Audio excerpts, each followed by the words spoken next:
Parshas Noach, Tovshin Pei, and okay, everybody, if you could just try to make room over here in the back. Okay, we welcome everybody that's here for the shir tonight. Quite a crowd, and we're happy. Parshas Noach, and you know what? We always say the same thing about Parshas Noach every year, that we're hoping that when we delve a little bit deeper into the Parsha, that we don't remain with the same pictures of Noach and the Teva and the flood and all those things that we had in first grade. Many of us have the impression in our mind of the great flood, of the Mabul that took place so many years ago, and the way we learned about it when we were young children.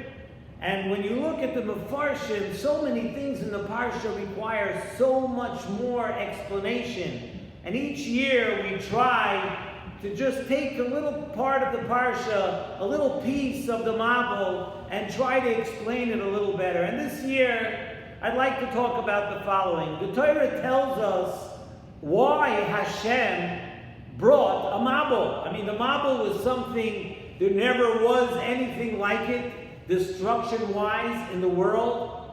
And Hashem promised that after the Mabul, there never would be anything like the Mabul. So it was this tremendous, cataclysmic event that the world had never seen and will never see. And what brought it about? And the Torah tells us that a tremendous punishment like that was unlike anything that ever happened, came because of this. And the Psukim tell us, "Vatishaches ha'aretz lifnei Elokim."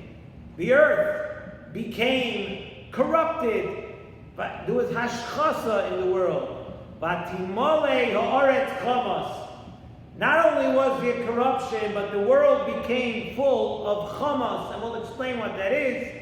Vayar Elokim, Hashem saw b'hinei nishchasa. The world was totally corrupt. Why? Ki hishchis kol basar es darkoi al haaretz. Because humankind, the people that inhabited the earth, had become totally corrupt, and they corrupted the entire world. Vayomer Hashem l'Noach. Hashem said to Noach, that's it, this is the end. Kates kol basar bolofonai, ki malo haaretz chamas. Because the world became full of chamas, and the Mefarshim tell us that chamas means gezel. That they would steal from each other. Hashem said, that's it, now it's time, I must destroy the world. And it seems that there are two inyanim, there are two things that are going back and forth right here at the beginning of the Parsha. There is hashchasa. The Torah tells us that the Mabul came because there was hashchasa, corruption. And then there's chamas, there's gezel. And it would seem to be a bit of a contradiction. The Torah intertwines them here in the Psukim. And it would seem to be a very big contradiction, because on one hand, the Torah tells us "Vatishaches ha'aretz," there was hashchasa lifnei Elokim. Lifnei Elokim tells us that the problem was bein Adam lamalkoim, between mankind and HaKadosh Baruch Hu. And then the Torah says that it was because of chamas, it was because of gezel, stealing, and that would seem to be a problem of bein Adam lachaveroi. Like the Gemara, Masechta Sanhedrin, Daf Kuf Ches Amud Aleph tells us, Lo nechtam gzar dinam, the gzar din of the Dora Mabul was only sealed because al ha-gezel. That gezel, stealing, is what did them in. So really, what was the main cause of the Mabul, and what was the reason of the Mabul, and what was the secondary reason? There are definitely two things going on. There are two things transpiring over here. And if we want to say that that it was because of stealing And stealing was really the reason. Why would they receive such a punishment for a lav in the Torah? The Torah says, Lo sigzol. It's a lav in the Torah. And if somebody didn't keep that, if somebody transgressed that, we're going to destroy the entire world. Everything has to go because people stole. So Nesivos Shalom answers, and Nesivos Shalom tells us something very important that we need to understand really. What is Gezel? What does it mean that somebody is a Gazlan? That people were Gazlanim. They stole things from each other. Gezel is really something, says the Nesivos Shalom, that every person should really understand and refrain from, even without the Torah outlawing it.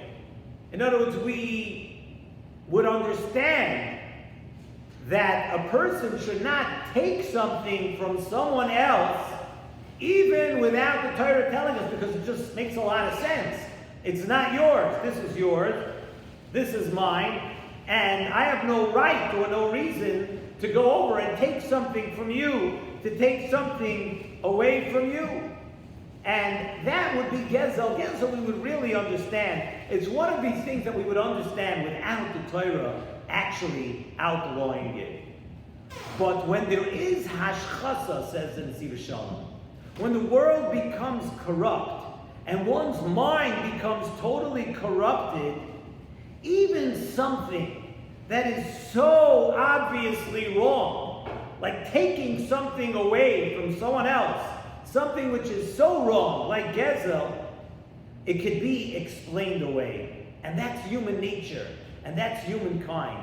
That when there's total corruption and something is total corrupted, even something that makes so much sense, and we understand the morality, we understand that you don't go and take something away from someone else. It's his. Why are you grabbing it away? What are you doing? But when everything is corrupt, you can explain away anything. You could find a reason, like we'll see in a couple of weeks. We're going to learn very soon about Sodom, the city of Sodom. Not only did they not see anything wrong with their achzarias, with their terrible way of life, but the people of Sodom turned their way of life into a normal thing, a normal mahalech hachayim, a normal way of life. And not only that, they were ready to be moiser nefesh for their cause.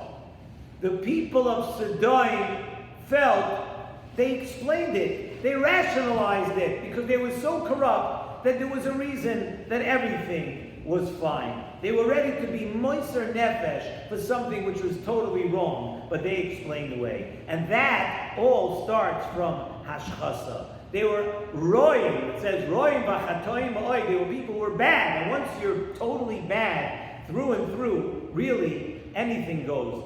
And it says in the Nesivos Shalom, that is really the sequence of events in the episode of the Mabul in our Parsha. First there was hashchasa. There was corruption. The world had become corrupt. But then the people became so corrupt that they looked at Gezel, and the Gezel is the furthest thing from a mind. Gezel is something everybody understands. And they looked at Gezel at something that was totally fine.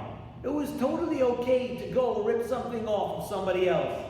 It was totally fine. Chamas, the Gezel, was just an indication of how far and how bad the hashchasa had become. So they're not a contradiction to each other. The ikar problem was actually bein adam lamakay. It was between man and HaKadosh Baruch Hu. That was the ikar problem.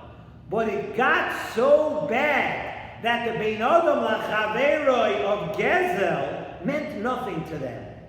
It absolutely meant nothing to them. They just rationalized it all, and they explained it all away. So their fate was not sealed, as the Gemara says, "Lo'nechtam zardinam," until the hashchasa had gotten to Gezel.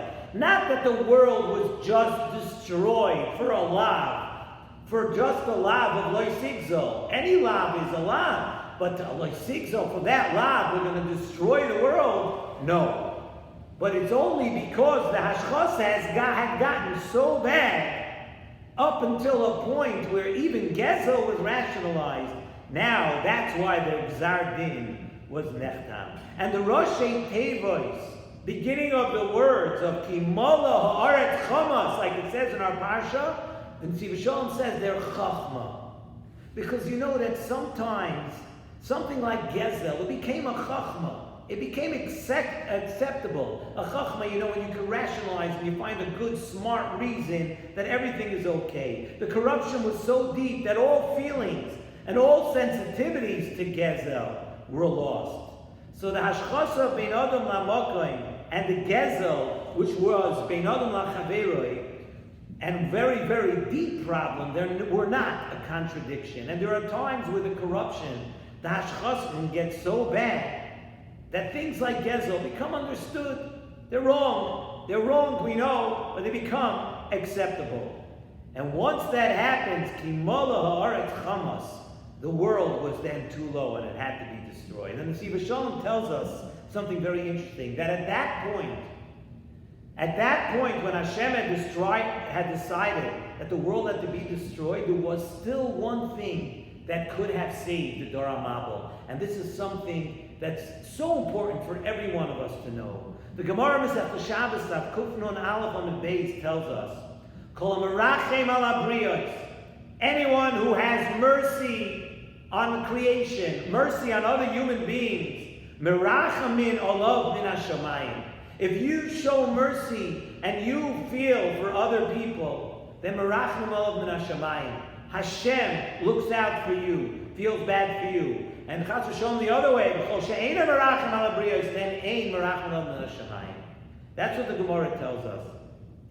And had the people in the Dor HaMabul been oisek at that point when Hashem was ready to destroy the world, had they been oisek in chesed v'rachamim, they would have had chesed v'rachamim l'mayla miderech hateva from HaKadosh Baruch Hu, from Shamayim, because that is the way the world works. But since they chose the opposite, they chose not only to take pity and to care about other individuals, they chose to steal from them. They chose to show the opposite.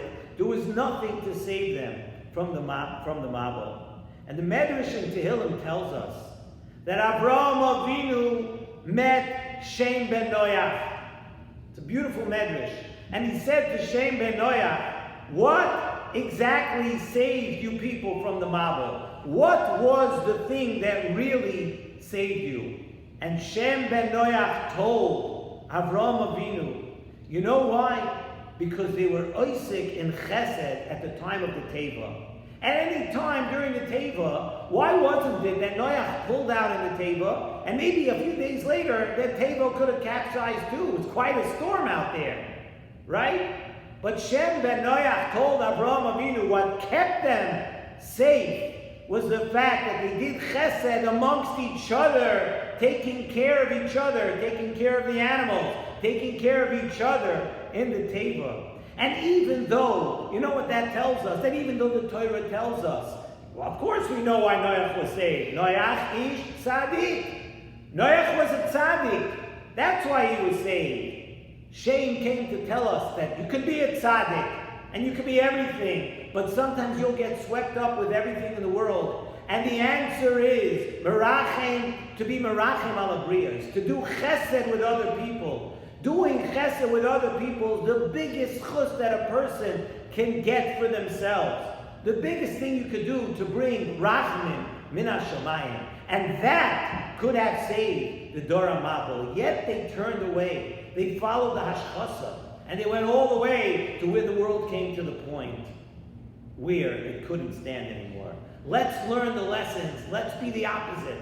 Let's always care about other people. Let's show HaKadosh Baruch Hu how much we care about other people. So Hashem should send rachamim to every one of us all the time.